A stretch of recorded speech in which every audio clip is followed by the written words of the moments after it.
Hey, everyone, and welcome to episode number 53 of the Chris Rose Rotation, a production of JOMBOY Media. And you know what? We got a special episode for you today because I went through the employee Rolodex, and after Lucas and Sam and Rob Scirocco all turned it down, I had to go to this guy. So I'm going to welcome in the former major leaguer. You know him from Farm to Fame with Kelsey Wingard, Pete Moylan. Hello, Pete. How are you? I'm great, Rosie. How are you, buddy? I'm doing great. So really, I'm going to take this opportunity to break some news here. You're really not Australian. You're from the Bronx, and this has been a fake accent that we've seen for the last 2 decades in Major League Baseball, right? Yep. Just like Foster's is Australian for beer, Pete Moylan is Australian for baseball. Yes. That is nice. So I've known you on and off for years, having interviewed you several times. We had a chance to really hang out and get to know each other a bit better in Denver during the All-Star game. But I was like, I think people are missing an opportunity to get to know one of the better characters we've seen in Major League Baseball over the last 2 decades. First of all, how the hell do you get interested in baseball when you grew up in Australia? I have to thank my dad for that. He came over here to the US. He was a real estate agent, and there was a real estate conference in Houston. And part of the conference was the guys got to go to an Astros game at the Astrodome. And he walked in the Astrodome and said, "This is amazing. I have to find where my son can do this." So he bought me a plastic wrapped glove, bat, ball combination that you get at the games. And it was, he brought it home to Australia, and we just found a local T-ball place, and I fell in love with it. I'd played other sports. That's the thing about growing up in Australia, is that you love and enjoy watching and participating in every sport you can get your hands on. So I did everything. I did track, I did swimming, I did cricket, I did football, I did all you can think about. But my love was always baseball, which was strange because it wasn't popular. All right. So, Pete, I didn't hear you mention Australian rules football. Funny you say that. I got an Australian rules football right here. It's never leaves my side. I played Australian rules football, and I had to make a choice when I was 15. Which way do I go? Do I quit baseball? Because baseball, here's the thing. My school played Australian rules football and not baseball. So everything I did with baseball was outside of school. Right. And I was a decent athlete. So a lot of the Aussie rules football coach wanted me to play football. And I kind of just had to make the decision that I'm going to go to baseball and not play football anymore. You know, I've known about Australian rules football ever since I was a little kid, because I don't know. I guess ESPN used to run it back in the day, and they started in 79. So my brother and I used to sit there and watch the guy in the white. He was dressed to the nines, white hat, white suit, and he'd stand next to the post. I still don't understand the scoring. And then whenever they'd kick it through, he would go, bing. Okay. This is a perfect opportunity for me to give you a little bit of a Aussie rules football for beginners. So there are 4 poles in Australian rules football. There's the 2 big ones in the middle and the 2 little ones on the outside. Yep. If you kick it through the uprights in the middle and it's not touched by anyone before it goes through those 2, whether it's bouncing over or on the full, that's 6 points. If you miss and it goes into the other 2, it's 1 point. And if you miss altogether and it goes out of bounds, if it goes out of bounds without touching the ground first, it's a free kick to the other team.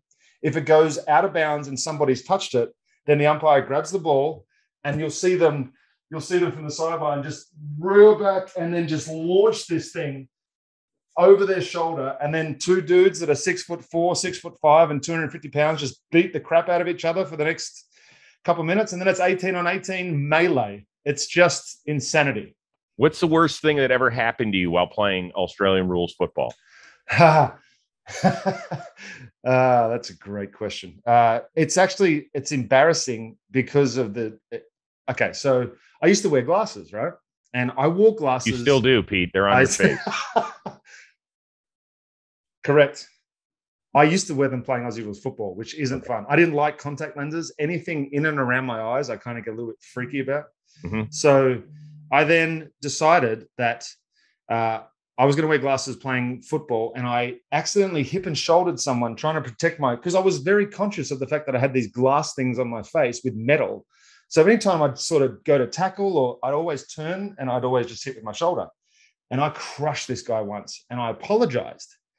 And my brother dragged me by the back of my head and said, if you ever apologize to someone for a clean hit again, I'm going to beat the living. And I didn't do it again. So that was the worst thing that ever happened to me. Very conscious of the fact that I am running around. And if you've seen my Instagram account, you saw what I looked like in high school. So I was not confident at my ability to get laid ever. So I looked strange. And I was also wearing glasses on a football field. So I was a target. And that was the worst thing. Pete, you finished strong. That's all I can tell you. You finished strong, brother. Thank you. That away. Appreciate that. Well, how do you get discovered to be a baseball player in Australia? Because I imagine when you were growing up in the early 90s, I mean, it wasn't as big as it is now. No. I relied heavily on This Week in Baseball VHS tapes and eventually just newspaper readings. Obviously, my first real recollection of being able to watch an MLB event in real time was when Maguire and Sosa were going for the home run comp. That's what I remember. And I remember watching it and witnessing it and being like, man, this is awesome. And then I bought a newspaper article from the St. Louis Gazette or the St. Louis newspaper off of eBay the next day after he did it, because I thought that would be something that would be cool. I still have it somewhere. I'm going to have to find it. But yeah, that was the first moment and I've always loved baseball. It's been one of those, even when I got released the first time, I went back and coached Winter League back in Australia. I coached summer and winter baseball all year round when I was in Australia. I just love the game of baseball and will continue to be around it. But so we're jumping around a little bit. In the mid 90s, you got signed by the Twins, correct? Yeah. Yes. And what were you, 18 or 17, straight out of high school? Never left home before, never been on my own before. And I was put into a team hotel with a roommate who didn't speak English and basically sent on my way. It was, I missed the first couple of team buses from the hotel to the field because of jet lag. I missed a couple of practices because of me drinking the night before. I was a train wreck when I first came over here. And we can go as deep into that as you want to, Rosie. Well, first of all, where were you? In Fort Myers? Fort Myers, Florida. Yep. I was at the Radisson. I was at might have been the Radisson Hotel on US 41 or Ramada, one of those two. And yeah, it was just the regular grind of minor league baseball. I just wasn't used to it. I was so immature and so caught up in his own world to even think about what else was out there. And it took me coming over here for me to really grow up, honestly. Did your parents give you forewarning about anything? They didn't really know. They were basing their opinions from the word of the scout. So the scout comes into your house and you sit down and it's like, hey, we're going to take care. And this is not to say that I'm still very good friends with the original scout. Right. But they're selling you, right? They're recruiting you and they're selling you. They're trying to get you for the least amount of money as they possibly can. And they're selling you on the adventure that it's going to be. So my parents saw it as, oh my God, it's going to be lavish and luxury. And they're basically going to take you under their wing and you're going to be one of their guys. Like, yeah, I'm one of 150 of their guys. And if you're not, I took 20 grand to sign. So when it comes to who they're going to look at, the $20,000 guy from Australia who's taken up a visa isn't going to be high on the list of priorities. So I had to fight for everything. I always have. So you were partying your ass off at 17 in the States? My goodness, I was. Yeah. Yeah. It was, so my ID, a lot of the places back then you could get in when you were 18, right? Drink at 21, but you could get in at 18. They put a big Sharpie X on your hand. Like you can't get rid of that. Yeah. Right. Security. It's awesome. My license from Australia, the dates are backwards. So I was born December 2nd, 1978. In Australia, that's 2/12/1978. So that reads as 2/12, which is the 12th of February. So I turned 18 on the 12th of February, according to the US, whereas in actual fact, I'm 17. So yes, you can imagine I took full advantage of the fact that I was now 18 for 7 more months earlier than I should have been. So yeah, I was an absolute idiot, and priority was not baseball. It was having a good time. Were there any eventual major leaguers that were in that class of 150? Yeah, there was. Oh, okay. Yes, there was. Juan Rincon, former reliever for the Colorado Sure. Rockies, and was one of my roommates one time. AJ Pazinski and Corey Koski and that ilk was in A-ball when I was in rookie ball. So we were both in Fort Myers together. Ortiz was there back in the day. He was David Arias back in the yeah. day. Yeah. So, yeah, I have Rick Aguilera was my first ever big league rehab assignment. Came down and bought us barbecue. Rick Aguilera, the flow. I mean, I've been across generations of baseball, and I've witnessed so much fun and cool things, Rosie. But so it didn't work out. I know I read you got banged up. You missed the season. When you went back to Australia, did you think, okay, well, I gave it a shot for 2 years. It was over. That's exactly what it was. I came back. I didn't know what I was going to do. I thought that any chance of, because that didn't happen. When you got released, that was it for Australians, especially back then, because there was limited visas too. They only had 30 visas per team for international signings. So if you took up a visa, you had to perform or you were gone. And I didn't perform on or off the field. And I gave them no reason to fight for me when it came to that last decision in spring training. So I don't hold any ill will to the Twins. The original scout that signs me does, because he believes that they should have given me more of an opportunity to prove myself, as I did later in life. But I wouldn't have if I was in their situation. I was a complete moron, Rosie. And the fact that I can admit it is, I think, cool, because I can learn from it. I can teach my kids how to not be an absolute asshole. Well, I think it's growing up, Pete. I think we did it all in college. Yeah. You were a paid professional, and it's hard to do that. And that's why you know this. That's why guys are playing every day, and some guys who are uber talented are not. You have to learn how to grow up, and those who do it faster figure it out. Hey, guys, a lot of people say, hey, summer's coming to a close, so let's just start packing it up and get ready for fall. No. Not when it comes to yourself south of the equator, and that's where our friends from Manscaped.com lend a helping hand. So go to Manscaped.com, use the keyword ROSE, you get 20% off your order, plus free shipping. And it's all about the new Lawnmower 4.0, okay? It's 7,000 RPM motor, a new multifunction on-off switch that can engage as a travel lock as well. Plus, it's waterproof. So if you like cleaning yourself up in the shower, it's a perfect fit. In addition to that, you actually get the Weed Whacker ear and nose hair trimmer, which is big time for me because I got stuff when I start sneezing, I look like a party favor. Just pops out of everywhere. So that's a big time help. You also get the Crop Preserver Ball Deodorant, the Crop Reviver Toner, plus 2 free gifts, the Performance Boxer Briefs. I've told you this before. Michelle, my wife, loves them. I wear them as much as possible. Don't worry, I put them in the laundry as well to clean them up. Plus, you get the Shed travel bag. So that's 2 free gifts. It's very simple. Go to manscaped.com, the keyword ROSE. You get 20% off your order, plus free shipping. Take care of yourself south of the equator. That someone special is going to love you for it. When you went back to Australia, you had to earn money. So did you have odd jobs? What was it? I've done everything that I'll list them. Okay. We got time. Yes. Let's do it. When I first went back, I was working with 2 friends of mine that were playing on the local baseball team that I was playing for when I first got released. Now I was hitting and playing first base and pitching. So my professional career was over. Okay. So I started working as a concreter with one of the guys.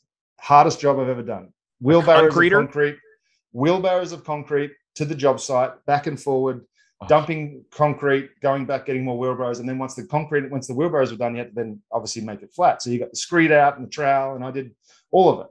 Then I started to do odd jobs as a pool plumber. So when the concreter had no work, I would then go move to the pool plumber, and I would start doing plumbing for pools around Sydney. I eventually landed a job. Oh, wait a second. So you can come fix my pool. I've had a terrible problem with my pool. We can't get the water levels right. You know how to fix that shit? I don't know how to fix it, but I will be as good a worker for the guy that you do come and have fix it as you've ever seen. So when I stopped concreting, I landed a job installing glass splashbacks, or backsplashes, as you call them over here. And that was the first of its kind to do it. So it was modern and new and exciting. And we were going to these big houses that had the view of the Sydney Harbour. And so it was awesome. And I really enjoyed that job. And I did that for 12 months. And then I had to move to Melbourne because my wife, or my fiance at that time, had moved to Melbourne for work. So I followed her down there We eventually got married. I was 20 years old. Then I just did more jobs. I started getting sales from there. So I got off the tools and I went into sales, which I used my best tool, which is my mouth.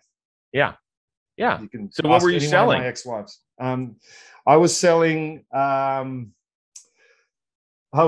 pest control at one stage, actual commercial pest control. So I would go in with no training whatsoever.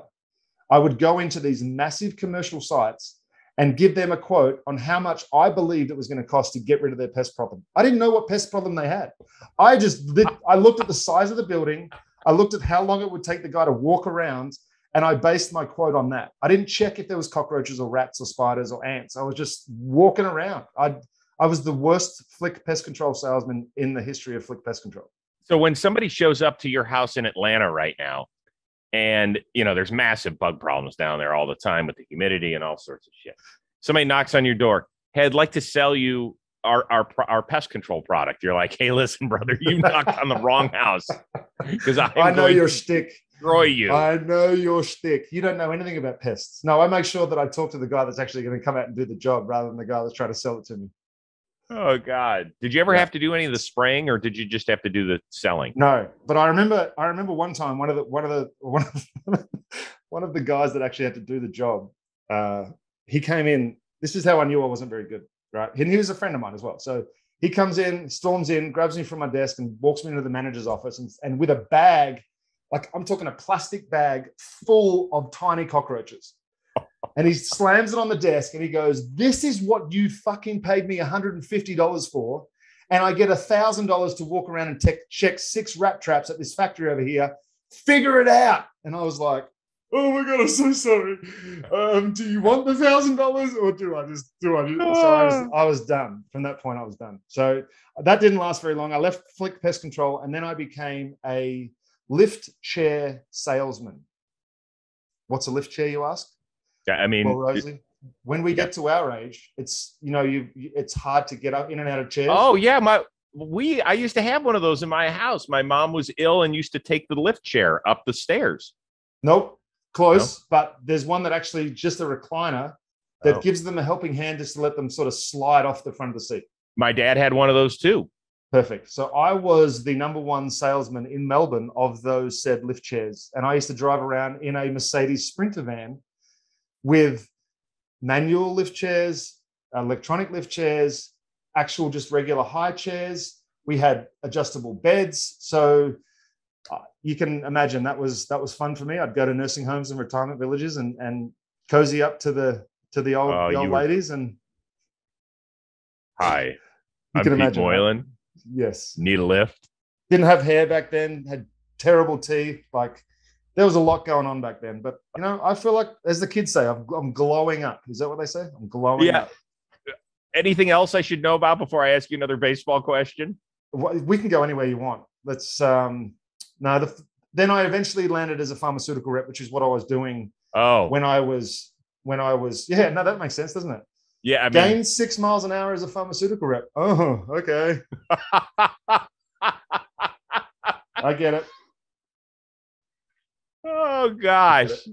But this entire time, you still had the baseball bug. Yeah, I was still coaching every weekend. We trained twice a week, Tuesdays and Thursdays. We'd train. I wasn't just the team coach. I was the club coach. So I was the coach of 4 or 5 different teams. We'd have A grade practice on Tuesdays and then full squad training on Thursdays. Sometimes we had midweek games on Wednesdays, but that was rarity. And we just played on the weekends. And it was fun and it was social, and it was basically a men's league game. So and you're in your early 20s at this point? I'm now 26, 25. Oh, you're 26. So we hit the fast forward button to 26. How did you get back to the States? I didn't. I wasn't there yet. I was a pharmaceutical rep when I was pitching for Australia in the World Baseball Classic. So I took 2 weeks vacation, paid vacation from my pharmaceutical job to come and pitch for Australia in the World Baseball Classic. One of the famous lines from the Classic in the game against Venezuela, I think Boog Shambi was doing the game, and he said, he said, well, now the real estate agent hands it off to the pharmaceutical rep to face Maglio Adonias or something like that. It was insane. And they talk about the amount of money these guys were making, millions and millions of dollars at the time. And we're out there as a pharmaceutical rep and real estate agent. And so, I mean, that must have been a tremendous Venezuelan team that you were playing, right? Oh, it had everyone. It had, you name the guys back in 2006 that should have been on that team, and they were on that team. Scudero, Adonias, Cabrera, Abreu, like all of them. Weren't you nervous? Yeah, I didn't see the results. I walked 5 and struck out 4. Like I was all over the place, absolutely all over the place. But it was the first time I pitched in front of a crowd too.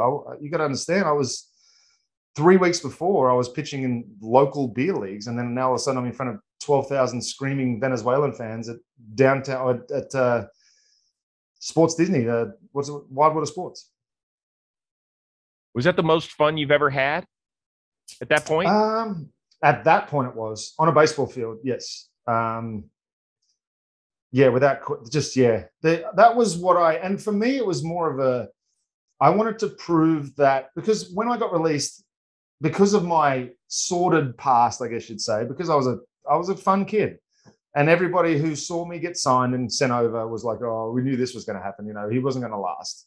So for me, it was motivation to not only be selected for the Aussie team, but to go out there and prove that had I not been had I learned what I now know, I could have done better at this. And that was all I wanted to prove to myself. And I did that. The shock came the next day when Dayton Moore was like, hey, let's take a walk. And then he walked me around the facility in Orlando and said, we think you have a real chance to help this club. It was between them and the Red Sox at that stage. And I'd looked at what the Red Sox had done and what they were traditionally doing as a team, as far as poaching whatever they needed from the best of the best. And whereas the 2005 Braves were the baby Braves who had brought up 14 rookies that year and won the division. So if I'm a chance to make the big leagues, where do I go? Do I go to the place where I have to become the best in the game to get called up? Or do I go where they've just proven that they're going to call up rookies? So I'll sign with the Braves. So is this the McCann, Frank Coeur? Yep. Kelly Johnson, Blaine Boyer, that era. McKay McBride.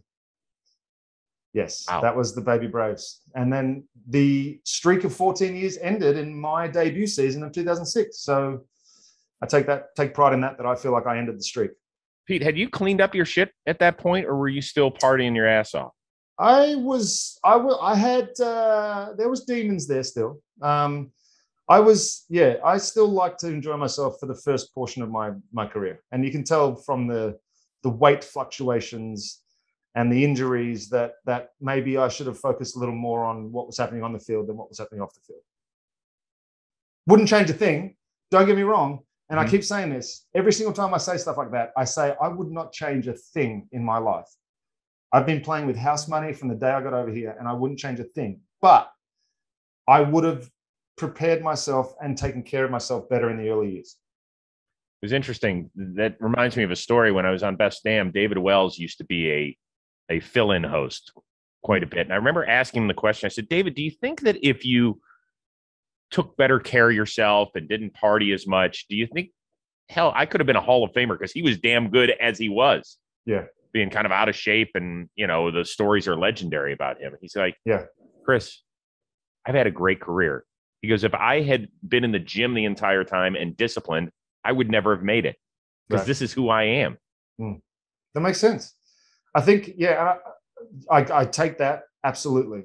But I also think about, I had a pretty decent career for someone that you know, had to deal with what I had to deal with. And I just get frustrated at that early time that I wasn't able to, don't get me wrong, I still performed, I still showed up, and I still did what I was going to do.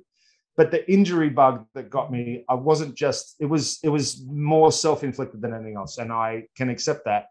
And I have moved on from it.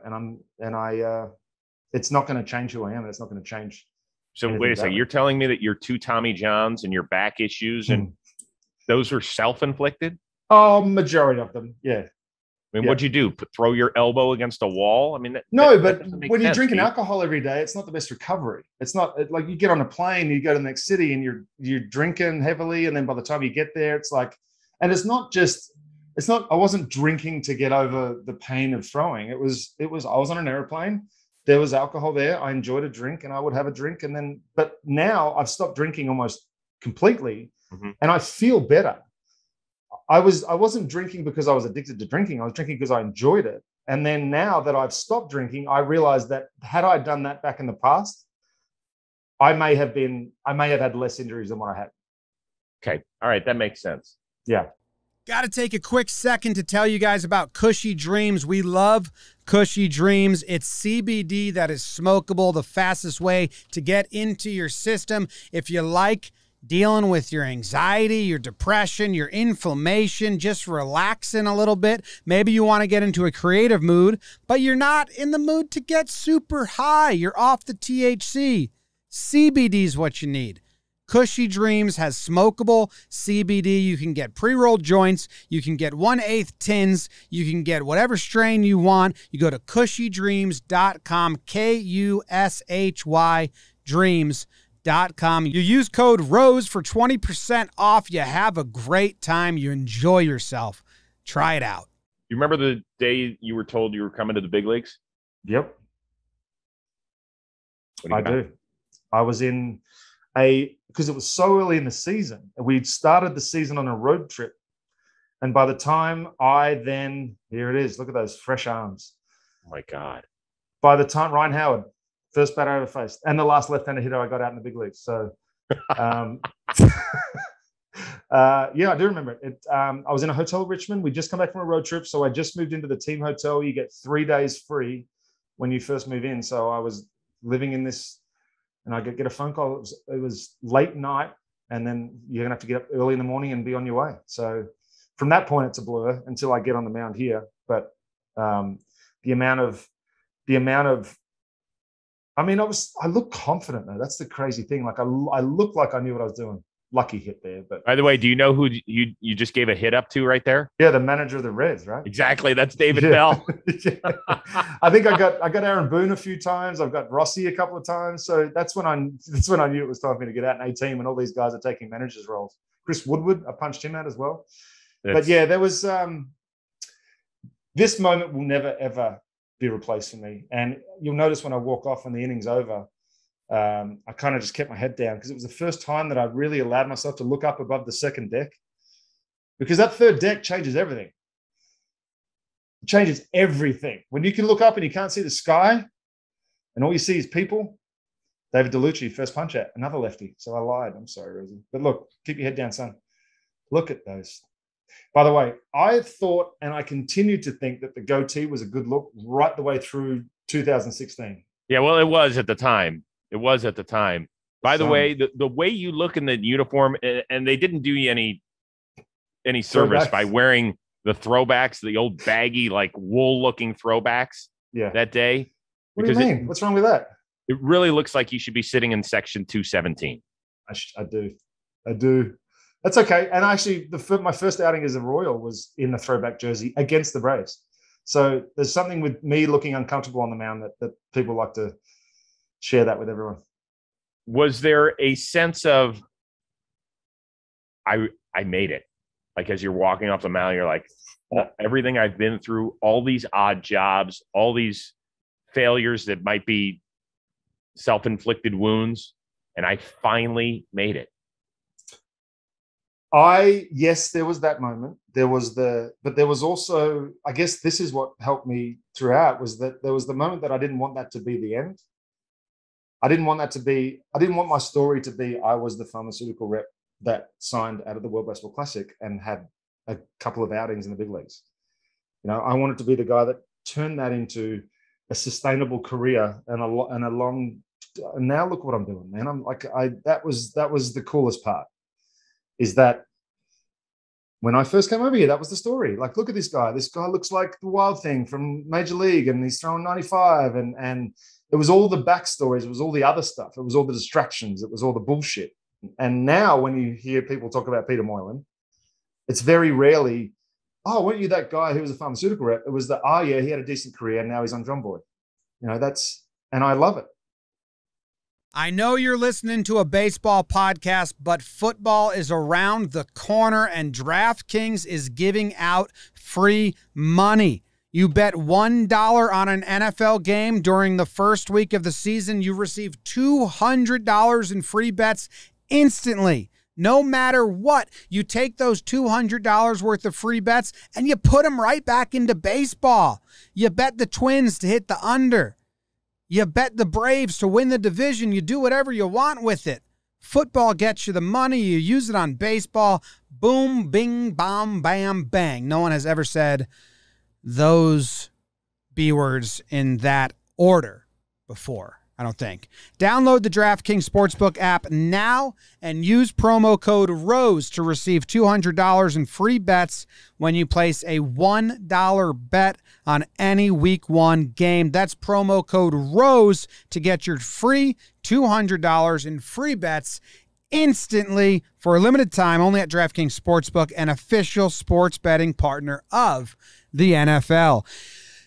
Must be 21 or older, New Jersey, Indiana, or PA only. New customers only. Restrictions apply. See DraftKings.com/sportsbook for details. Gambling problem? Call 1-800-GAMBLER in Indiana, 1-800-9-WITH-IT. Thank you very much for listening to the Rose Rotation. We appreciate each and every one of you. Back to the show. How'd Chipper treat you? Like shit, initially. But Why? that was the theme for the day. That was how everyone treated everyone back then. There was no, hey, welcome. Appreciate your story, man. It's so cool. You tell us, sit down. We'll all gather around. You can tell us all about your story. No, it was, who the fuck are you? Go sit on the couch. You're one of the 37 guys we're going to see come through the bullpen this year. So just take your turn over there. Take a number. That's how it felt initially. When did it change? Or did it?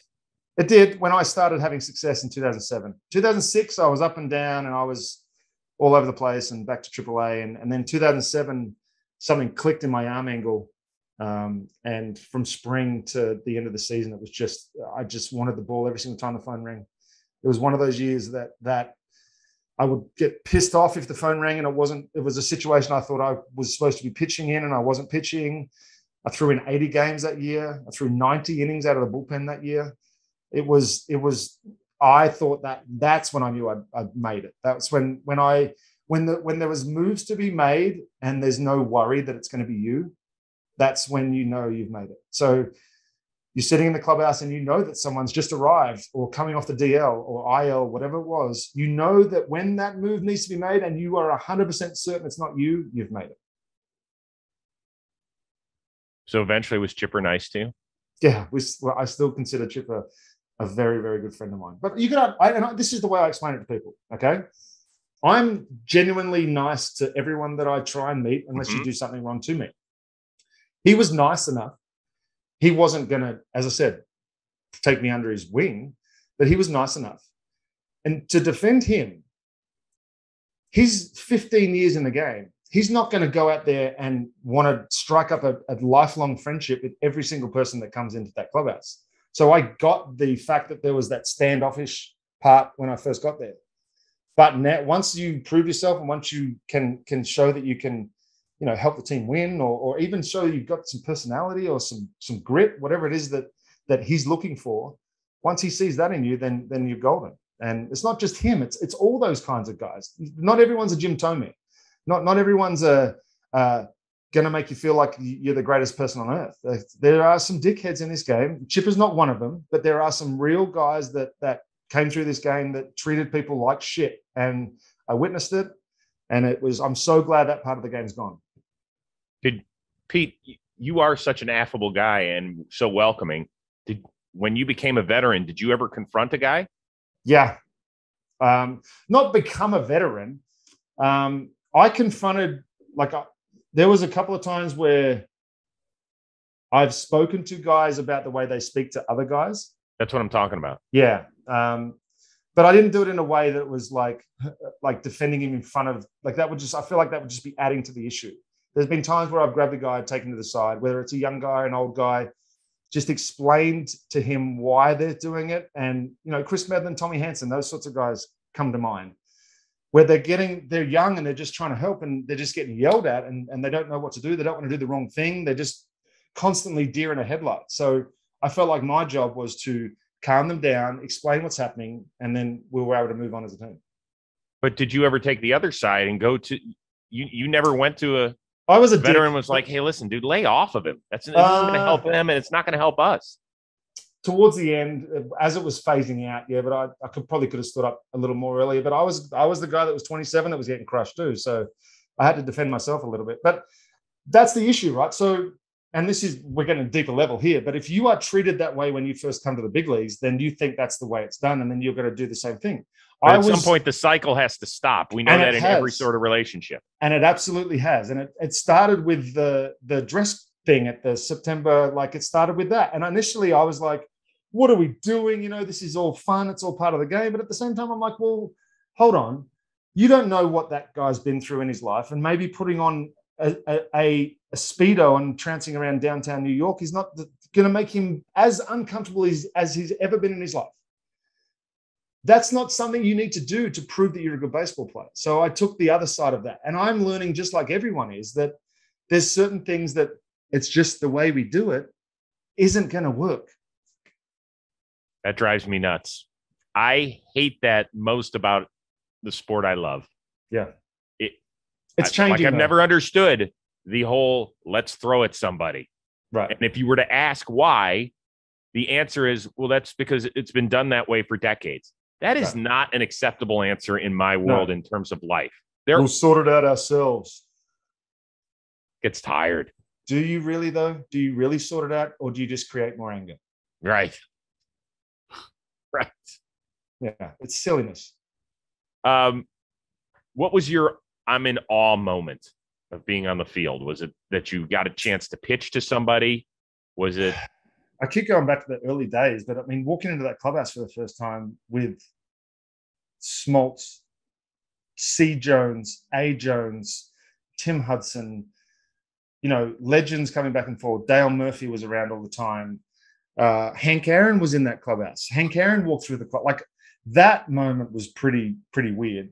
And I probably came off wrong, but I was so nervous and so just didn't want to say the wrong thing and do the wrong thing. And it was so foreign to me to be around these people. You know, like I didn't get the minor leagues where I was like, oh, this is what it's going to be like. I got a taste of it back in the day, but I was a complete fuckhead. So I didn't go past rookie ball.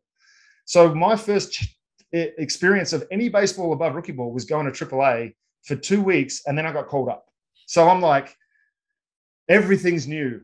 But my greatest thrill on the baseball field was when Eric Hinsky hit a home run off Romo and the Giants in 2010, the playoffs. And it wasn't even a part that I was part of, but I was part of a team that achieved something who had been crushed by injuries, and it looked like we were about to take a 2-1 lead in that series. And it was just the emotion that you can get watching someone else succeed. I never felt before. And it was a height that I was like, holy shit. Like, this is why people want to play playoffs. That's awesome. Yeah. What is the one moment of your career that stands out the most?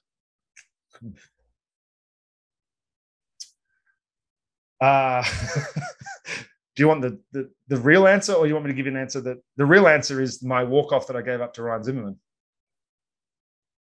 Really? When they christened the new stadium in DC? Yep. That's there it is. Look at Rob. Jeez. This was, did you have to fill it back by chance?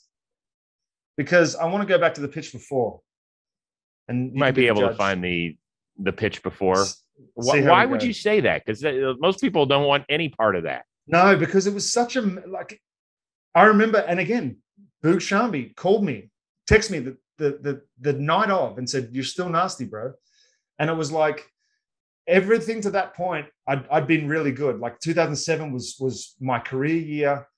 And then that was such a big moment for me too, because, to be in a situation to be able to pitch in those games, that was the confidence of the new year. Bobby Cox had the same confidence he had in me last year. It was all good. And then to have Zimmerman, the future face of the franchise, take you deep. And I'm going to be part of baseball history. Not many people can say that. I might have been on the wrong end of it, but I was part of baseball history. Congrats. Thank you.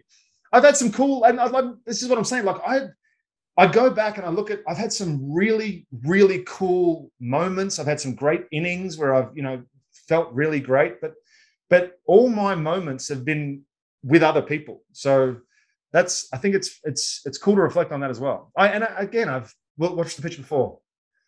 Okay. Sorry. So check out, we'll run through the whole at bat. I don't know if I remember it exactly, but I'll run through the whole at bat with you right here. It's like an episode of Sequence. Yeah, but he's way better at that. So first pitch, ball. I'm sorry, what? Look at Brian McCann's reaction. Okay. First pitch, ball, 94 on the black. That changes the whole at bat. So now what pitch am I throwing? If you're a hitter, I'm thinking fastball. 19 game-winning RBI. Glad they flashed that up. I didn't know that was there beforehand, but I'm glad we got to see that beforehand. Okay, so here we go. I'm not throwing a slider. I throw a terrible sinker. If that pitch is called a strike, I'm throwing 2 sliders and the bat's over and the game's over.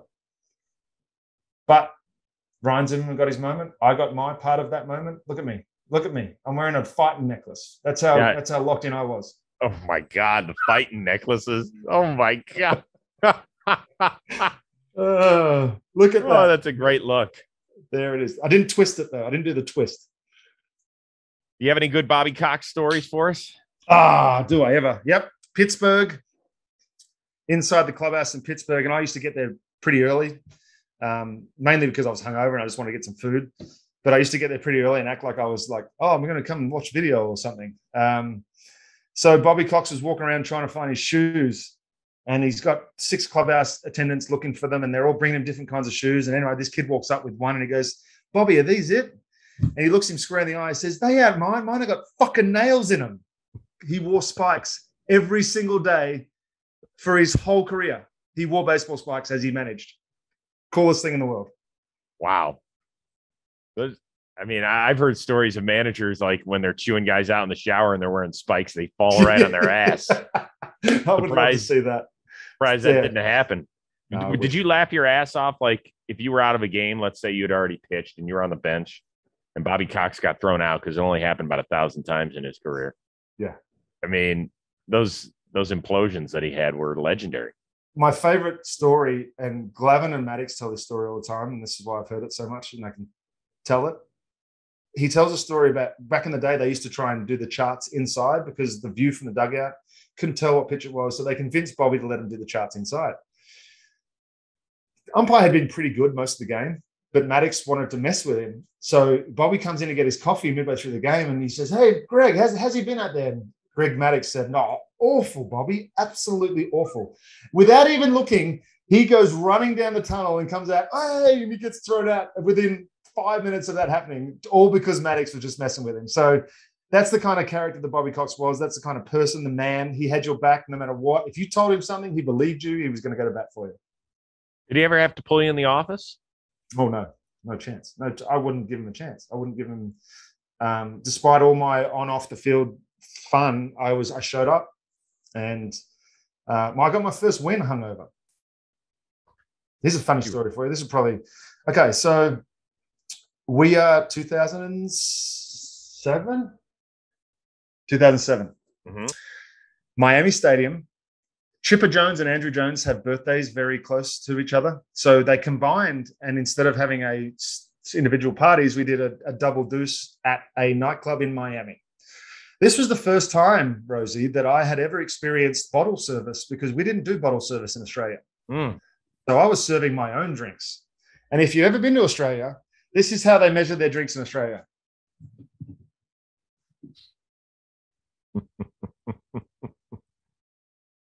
You cannot get over the legal limit of a well drink in Australia. So I've been used to drinking, but I've been used to drinking Australian drinks, not pouring my own. We get 3 hours into the night and I stand up for the first time after sitting next to the table and I almost collapsed on my face. I had no idea how much I drank. I knew that I was drinking normal amounts of alcohol. I threw up in the taxi. I threw up in my room. I threw up. I don't know how I got home. There was an interesting, I get up to the field the next day.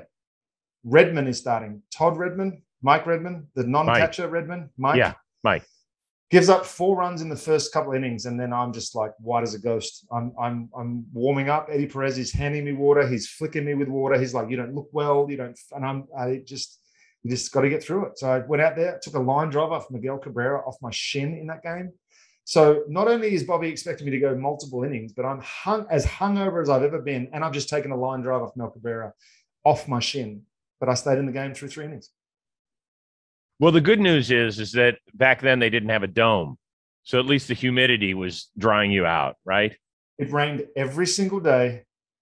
And I know there was BP that day because we took BP every single day back then. So no, it was not a fun day. But hey, memories. Here it is. Pete? Yeah. How much did your partying affect your life? My life? Yeah. It hasn't at all. Not one bit, huh? Nope. Why would you say consider that? yourself fortunate? I am more fortunate than most people on this earth, and I accept that. Because you know that there's a lot of ball players in particular. If they go down that route, it's real dark. Right. Yeah, no. That's why I know I don't think I was ever at the point where it was by choice. So I chose to stop, and I chose to focus more on my career. And that's how I know that I made the right choices, because I still got 3 years, age 38, 39, and 40. I still got to pitch in the big leagues. And I led the league in appearances at 40, Rosie. Did you really? 2017 with the Royals, I led the league in appearances. Yep. That's unbelievable. So there's a lot of things that I'm very proud of that I did in my career. Yeah. Hell yes. And I've got no qualms talking about them, and it's not going to show up in any All-Star games or record books or any of that sort of stuff.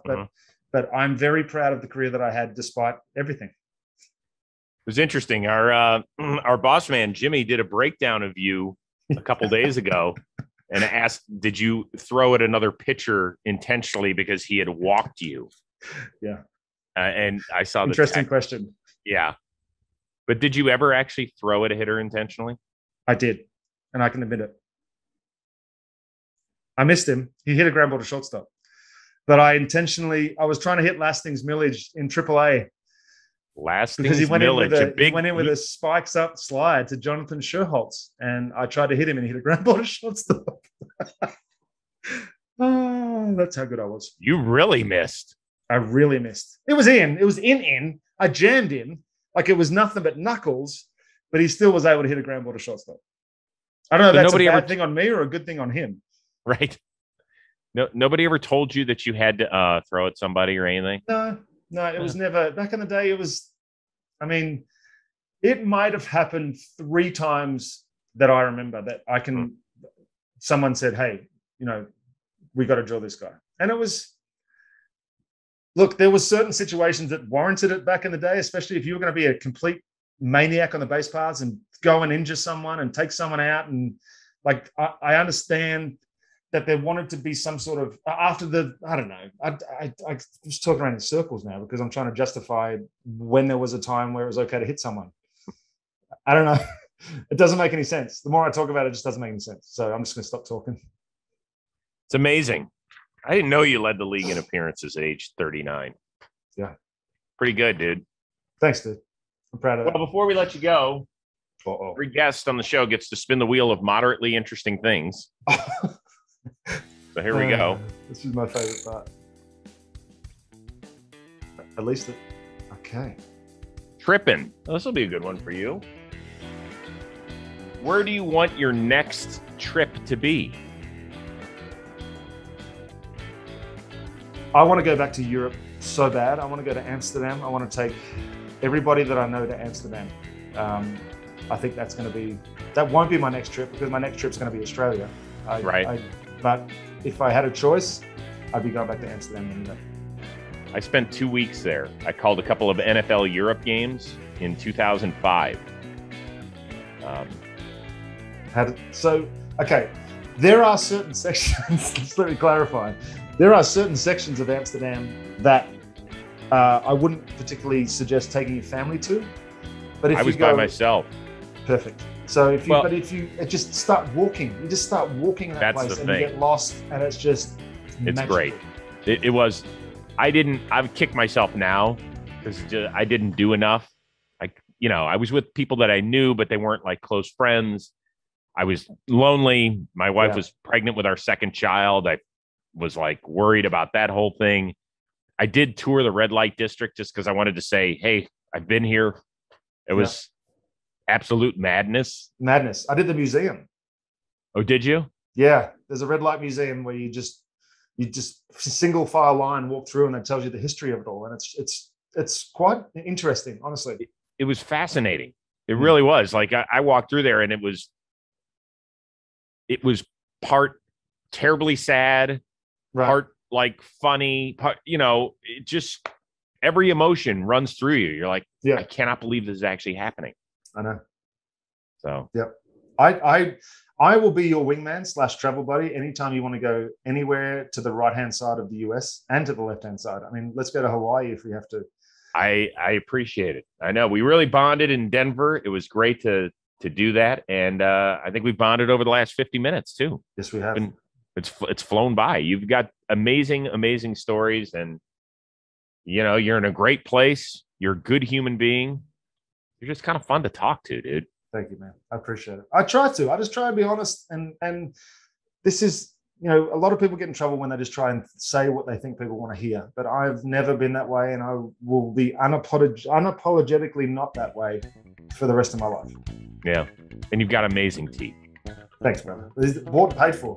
You should have seen it before. I used to chew rocks for a living. So luckily I got these fixed. Those are, man, oh man, I'll be able to see you with the lights off. There's no 12 years old too. These are 12 years old. Are they really? Yeah. The warranty on those things are really just wonderful. Wonderful. Peter Moylan, you can check him out, Farm to Fame, alongside Kelsey Wingert, right here on the JOMBOY Media networks, if you will. Big shout out to our producer, editor extraordinaire, Robbie Scirocco, our summer intern, Holden Stone. We will see you next time on the Chris Rose Rotation, a production of JOMBOY Media.